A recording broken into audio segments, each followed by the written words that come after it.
최근 남편 혹은 아내의 기억력과 말투가 예전과 많이 달라지지는 않으셨나요? 전보다 짜증과 화도 많아지고 말이죠. 혹시 속으로 치매가 생긴 게 아닌가 이런 생각도 드실 수 있을 거예요. 주변에 치매에 걸린 분들이 많이 고생하는 걸 보니 더욱 허투루 넘길 수 없는 문제이지요.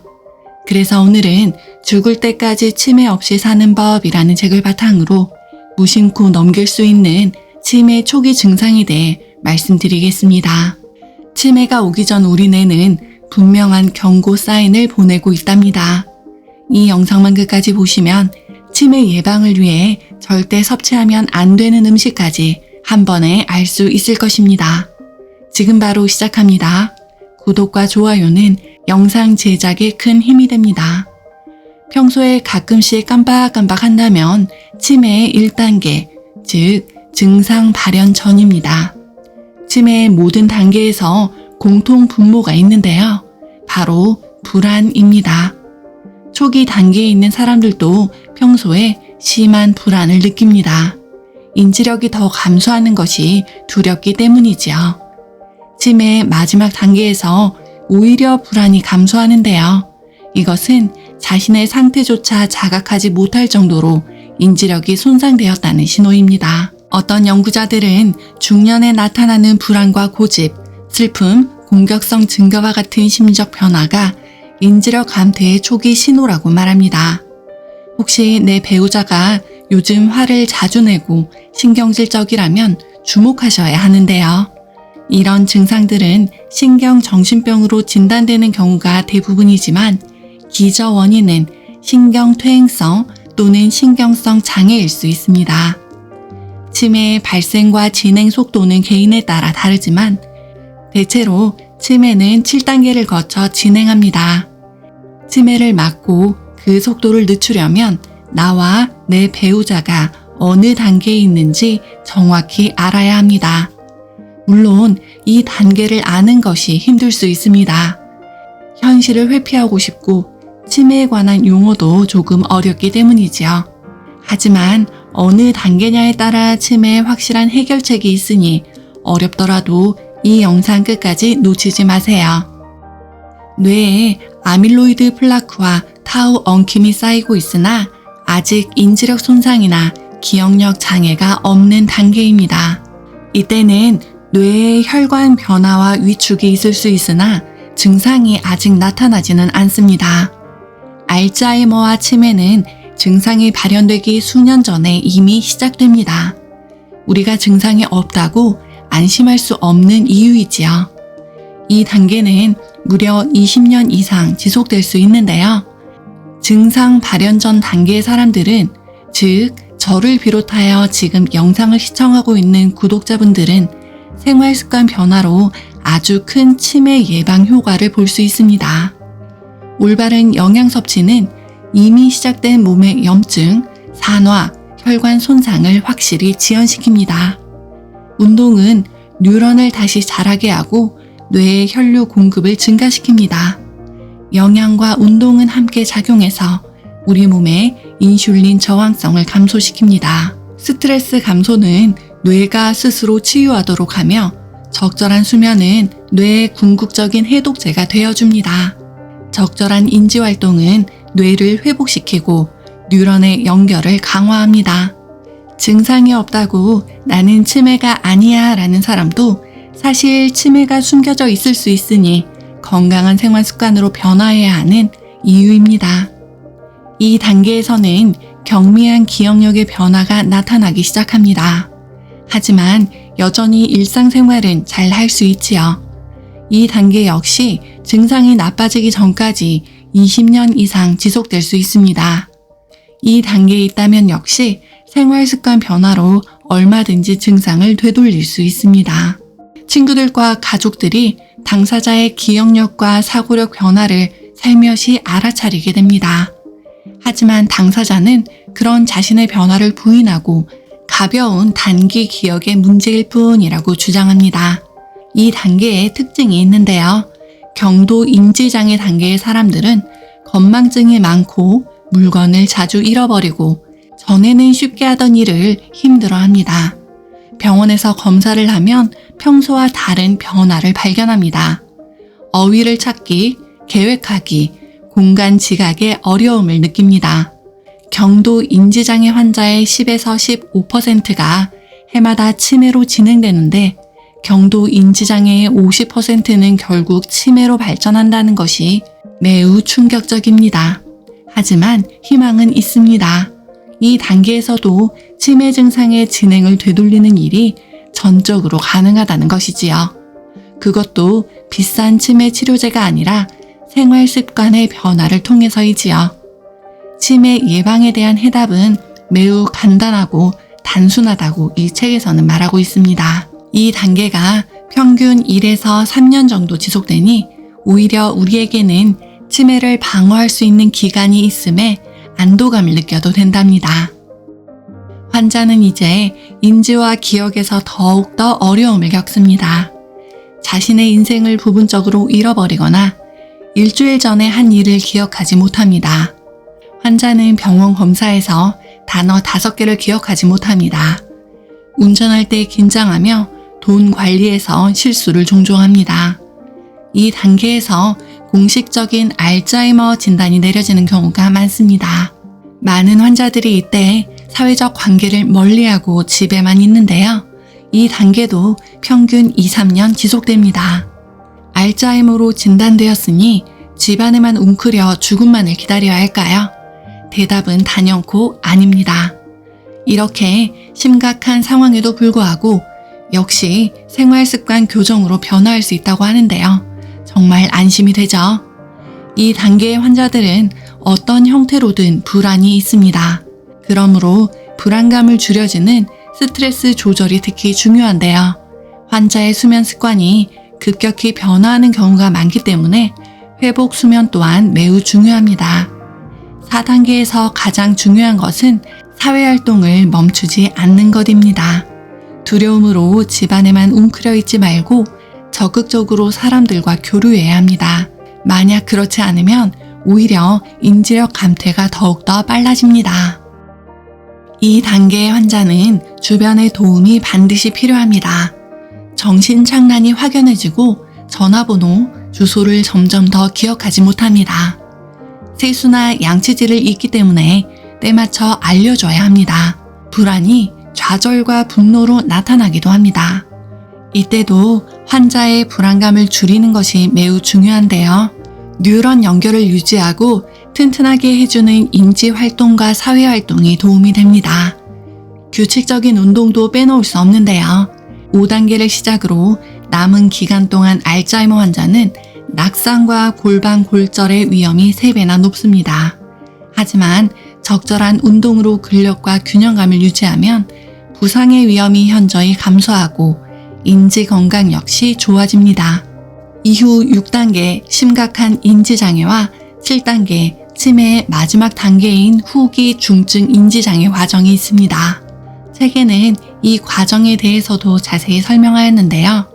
사실 치매의 여러 단계 중 초기 단계에 적절히 잘 대처하는 것이 중요하기 때문에 우리가 가장 효과적으로 대응할 수 있는 초기 증상에 대해 자세히 살펴보았습니다.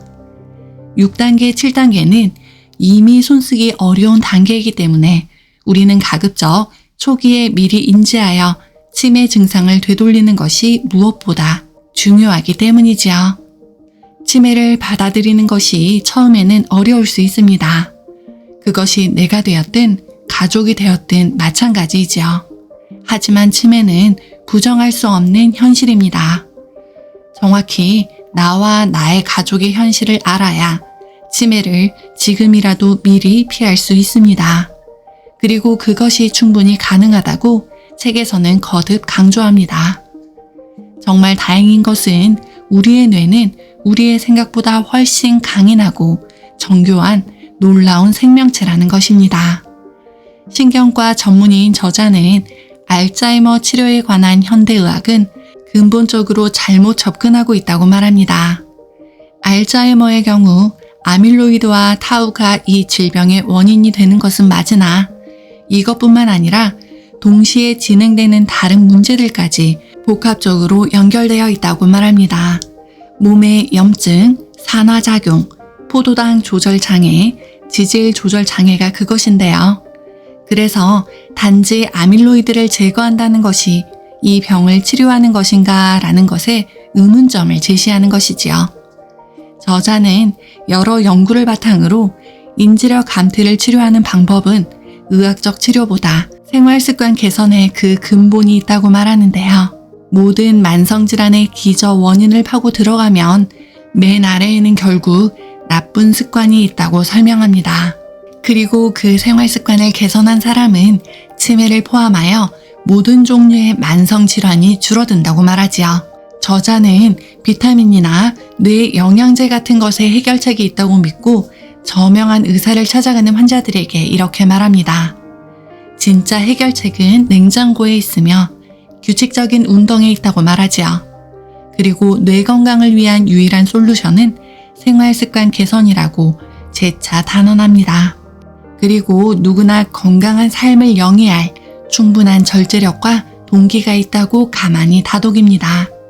그렇다면 저자가 말하는 그 생활습관의 개선 바로 살펴봐야겠죠. 이 책에는 뇌 건강을 위한 솔루션 5가지를 말하는데요. 영양, 운동, 긴장 이완, 회복 수면, 두뇌 최적화가 그것입니다. 저는 그 중에서 영양에 관한 가장 핵심 부분을 말씀드리고 영상을 마무리하려고 하는데요. 뇌 건강 솔루션 중 영양을 가장 먼저 말하는 이유가 무엇일까요? 네, 맞습니다. 가장 중요하기 때문이지요.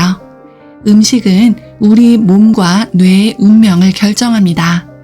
어떻게 성장하고 어떻게 나이 들고 어떻게 죽을지는 모두 음식에 달려 있습니다. 우리가 매일 먹는 음식은 우리 몸의 세포를 만들고 재생합니다. 반대로 우리가 먹지 못한 것은 결핍을 만드는데요. 결핍은 우리 몸에 스트레스를 주고 그것이 고스란히 우리 몸의 트라우마로 남습니다. 어떤 음식을 먹느냐에 따라 뇌가 스스로 치유하는 환경이 조성되기도 하고 반대로 인지력 감퇴라는 치매에 가까운 환경이 만들어지기도 합니다. 알츠하이머란 쓰레기 청소가 제대로 되지 않는 것이기도 한데요. 우리가 한평생 뇌에 먹인 것이 잘못되어 생긴 문제라는 것이지요. 단순히 한 번 라면 먹고 한 번 가공식품을 먹어 생기는 것이 아닙니다. 지속적으로 쌓인 나쁜 영양분은 염증과 산화 부산물을 만들고 혈관을 막고 뉴런과 뉴런의 연결에 필수적인 영양소를 빼앗아 버립니다. 수십 년 동안 차곡차곡 쌓아온 결과물이 결국 뇌를 망가뜨리는 것이지요. 이처럼 음식은 몸을 지지하고 재생하는 데 필요한 가장 기본적인 요소이며 알츠하이머와 싸우는 가장 중요한 무기입니다. 우리가 매일 무엇을 먹을지 하는 선택이 인지력 감퇴와 예방에 많은 영향을 미칩니다. 임상 실험에서도 나이와 신경퇴행성 질환 단계에 관계없이 뇌에 건강한 식단을 유지한 사람들의 인지력이 더 좋았습니다. 단순히 나이가 들었다고 치매에 걸리는 것은 아니라는 것이지요. 1993년 로마린다 대학 연구에서 고기만 먹는 사람이 채식만 하는 사람에 비해 치매 위험이 2배나 높았습니다. 이뿐만 아니라 심장병, 암, 당뇨와 같은 다른 만성 질환에서도 유사한 결과가 반복적으로 나타났습니다. 지난 수년간의 연구는 육류, 달걀, 유제품의 콜레스테롤과 포화지방이 알츠하이머에서 나타나는 전형적인 현상과 밀접하게 연관되어 있음을 보여주는데요. 물론 모든 지방이 다 나쁜 것은 아닙니다. 사실 지방은 뇌에 필수적이지요. 뇌세포를 재생하는 과정에서 우리 몸은 지방을 끊임없이 사용합니다. 중요한 것은 섭취하는 지방의 종류인데요. 동물에서 유래한 포화지방산은 확실히 알츠하이머의 위험을 높입니다. 하지만 견과류, 씨앗, 아보카도, 올리브 등에서 나오는 식물성 지방은 알츠하이머와 치매의 위험을 낮춥니다. 특히 오메가3 지방산은 뇌 건강에 중요한데요. 이것은 뇌의 성장과 신경 전달 물질의 합성에 필수적이며 항염증과 항응고 작용을 하기 때문입니다. 알츠하이머 환자는 혈액에 오메가3 지방산이 적은 경향이 있습니다. 2014년 캘리포니아 대학교 발표에 따르면 오메가3 지방산 수준이 높은 사람은 인지력 감퇴 속도가 느렸다는 결과를 발표합니다. 고기가 높은 에너지를 공급하는 것은 맞지만 우리 몸은 사실 고기를 장기간 먹도록 디자인되지 않았습니다. 식물을 훨씬 더 효과적으로 소화하도록 진화되어 왔지요. 설탕은 인지 건강과 혈관 건강을 빼앗아갑니다. 설탕은 대사 증후군과 관련된 모든 질환을 악화시키는데요. 특히 설탕이 간에 미치는 독성은 알코올의 독성과 유사합니다. 설탕은 지질, 단백질, 심지어 DNA까지 손상시켜 노화를 촉진하는데요. 이렇게 설탕 섭취가 증가한 것은 단연코 가공식품의 비중이 늘어났기 때문입니다. 사실 우리는 설탕이 들어있는 음식을 먹으면서도 설탕이 들어있는지조차 알아차리지 못하는 경우가 많이 있죠. 설탕은 뇌를 직접적으로 죽이는데요. 과다한 설탕 섭취로 뇌에 인슐린 저항성이 생기면 뉴런이 포도당 부족으로 굶주리게 되고 염증과 산화 손상이 생깁니다. 그로 인해 미토콘드리아 같은 세포 소기관이 손상되고 뉴런 간의 소통이 저해됩니다. 수용성인 아밀로이드 단백질을 불용성으로 만들고 이 단백질이 녹지 않으면서 쉽게 분해되지 않아 바깥으로 씻겨나가지 않습니다. 그 결과 알츠하이머의 특징인 아밀로이드 플라크가 잘 형성되는 것이지요. 사실 집에서 요리할 때는 설탕을 조절하지만 우리가 외식할 때 설탕 섭취에 취약할 수밖에 없는데요. 그럴 때 대안점을 이 책에서는 이렇게 제시합니다. 청국장, 된장, 비빔밥, 콩비지, 순두부, 쌈밥 등이 추천 메뉴입니다. 보리밥에 각종 나물을 비벼 먹는 산채 정식이라면 최고의 외식 메뉴입니다. 단 제육볶음과 불고기는 주의해야 하는데요. 고기도 물론 문제이지만 양념에 설탕을 많이 넣기 때문입니다. 한식집은 그다지 권하지 않는데요. 정제 식용유를 사용하고 나물 반찬에도 설탕을 많이 넣기 때문입니다. 한정식은 전통에서 변질되어 아무 것에나 설탕을 넣고 있으므로 가급적 피해야 합니다. 오늘은 죽을 때까지 치매 없이 사는 법이라는 책을 살펴보았습니다. 치매의 초기 증상, 그리고 생활 습관으로 충분히 극복할 수 있다는 우리 뇌의 놀라운 힘까지 같이 살펴보았는데요. 뇌 건강에 좋지 않은 음식, 고기와 설탕까지 모두 기억나시지요? 이 책에는 이런 영양에 대한 내용뿐만 아니라 운동, 수면, 명상까지 다양한 분야에 걸쳐 치매를 예방하는 방법을 차근히 설명합니다. 저는 이 책의 극히 일부를 제 견해로 재해석해 드렸으니 한 번쯤 읽어보시는 것도 좋을 것 같습니다. 저는 이 영상을 만들다가 출출해서 라면 하나 먹을까 라는 생각이 들었지만 꾹 참고 고사리 나물과 동치미, 달걀 반찬으로 밥을 먹었는데요. 왠지 제 뇌가 건강해진 느낌이 듭니다. 오늘 영상을 보시고 하실 일이 있습니다. 첫 번째는 뇌 건강을 위해 오늘 저녁 메뉴부터 설탕을 조금 줄여보는 것이고요. 두 번째가 더 중요합니다. 소중한 분들에게 전해주시고 구독과 좋아요, 알림 설정 눌러주세요. 다음에 더 좋은 영상으로 꼭 다시 만나요.